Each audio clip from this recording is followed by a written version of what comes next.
We begin this story at the moment when the truth finally forces its way into the open.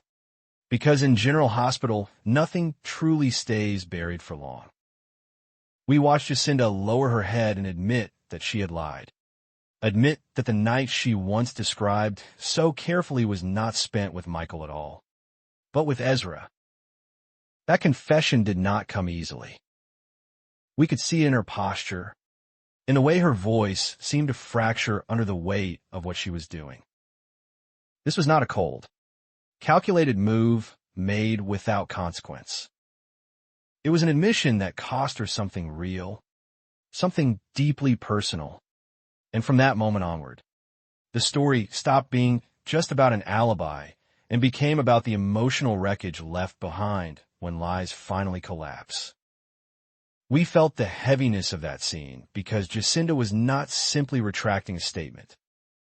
She was dismantling an entire version of herself that she had presented to Michael and to everyone else. She had once stood firm and insisted she was Michael's alibi, that she had been with him and no one else. Now she admitted she had been with Ezra, and in doing so, she exposed herself as both a liar and a woman driven by fear, desperation, and possibly regret that had been building long before this moment. We could see that her confession was not triumphant or strategic. It was painful. She looked like someone who had run out of places to hide. From there, we naturally began to ask what this meant for Michael. We saw the devastation on his face as the truth landed. Michael had trusted Jacinda, and because of that trust, he had lied himself. He had repeated her story, defended her version of events, and built his own legal survival on a foundation that was never solid. Now that foundation had cracked. Michael's pain was not just about the danger he might still be facing. It was about betrayal, about realizing that someone he cared for had led him believe in something that was never true. That kind of realization does not fade quickly. At the same time, we could not ignore Jacinda's suffering. She was not portrayed as a villain enjoying the fallout. She looked haunted, remorseful, and stripped bare. That contrast is important because it opens the door to a more complicated storyline than a simple breakup or moral reckoning. This is where our speculation begins, and we acknowledge clearly that this is our interpretation, not confirmed canon. Still, based on what we have seen, it is entirely possible that Michael and Jacinda are not finished with each other. We have to ask ourselves whether Jacinda's initial involvement with Michael was purely transactional. Money was clearly a factor early on, and Jacinda's choices were shaped by survival instincts more than romance. Yet the way she reacted during her confession suggests something deeper had developed. If she never cared, why would the truth hurt her this much? Why would she look so shattered knowing she might lose Michael's trust forever? We believe it is likely that Jacinda's feelings evolved somewhere along the way, quietly and inconveniently, until they became real. And if that is true, then her guilt becomes even heavier, because she did not just betray a man who paid her. She betrayed someone she may have come to love. Michael's feelings are just as complex. He has every reason to walk away. He was lied to, manipulated, and placed at risk. Yet General Hospital has never been a show where emotional logic follows simple rules. Michael has a long history of forgiving people who hurt him, especially when he believes their actions came from fear rather than malice. We have seen him struggle with the idea that people can do terrible things while still being capable of genuine love. That internal conflict could resurface here. He might be angry, devastated, and deeply disappointed, but that does not automatically erase his feelings for Jacinda. We think the story could move into a phase where Michael and Jacinda are pulled apart emotionally while still being tied together by unresolved affection. They may argue, confront each other, and even attempt to walk away, only to find that the bond they formed refuses to dissolve cleanly. Jacinda might try to explain herself, not to excuse her lies, but to help Michael understand how trapped she felt and how her choices spiraled out of control. Michael, in turn, may struggle with the question of whether love can survive betrayal, or whether forgiveness would mean sacrificing his self-respect. This is where the possibility of another dramatic twist enters the picture. Hypothetically, Jacinda could be pregnant.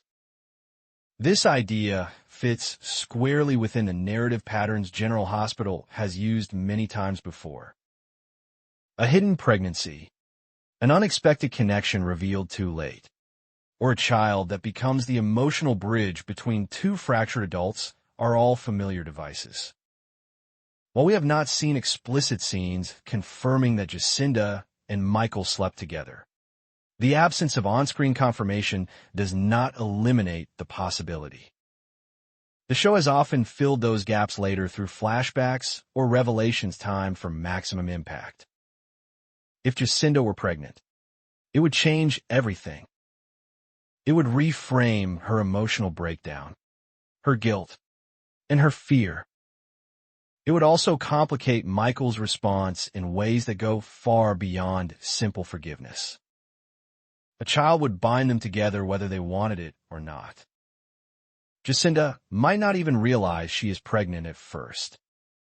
She could dismiss early symptoms, attributing them to stress, until something forces her to confront the truth. When that moment comes, the show could easily insert retrospective scenes that confirm intimacy between her and Michael. Scenes that add context without contradicting what we have already seen. Of course, we must be clear that this is speculation. Possibly the writers will choose a different direction entirely. Jacinda might leave town, consumed by shame, or Michael might decide that the betrayal is too much to overcome. But the emotional groundwork laid by their performances suggests there is more story to tell. The pain on both sides feels unfinished, unresolved, and heavy with potential. We also have to consider how this storyline could ripple outward. Ezra's involvement is not insignificant.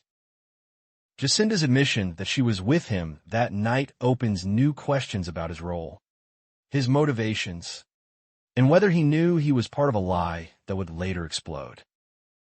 Michael may find himself dealing not only with heartbreak, but with anger toward Ezra, especially if he believes Ezra benefited from Jacinda's silence. That tension could fuel future confrontations, legal complications, or moral dilemmas that extend well beyond the initial confession. Emotionally, Jacinda would likely be forced into a period of reckoning. She has already lost her credibility, and possibly Michael's trust. If she is pregnant, she will be carrying both hope and fear, unsure whether to tell Michael immediately or wait until she is certain. That delay, if it happens, could create another layer of drama, another moment where honesty battles fear.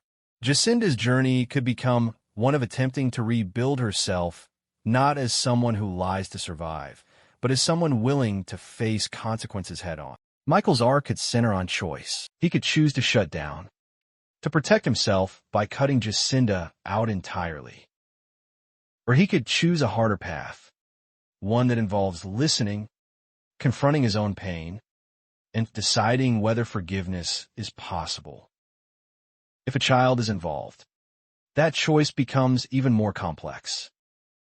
He would have to decide what kind of man he wants to be, not just to Jacinda, but to a potential child who represents both love and betrayal.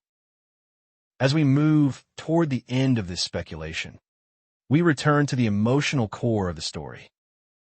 This was never just about a fake alibi.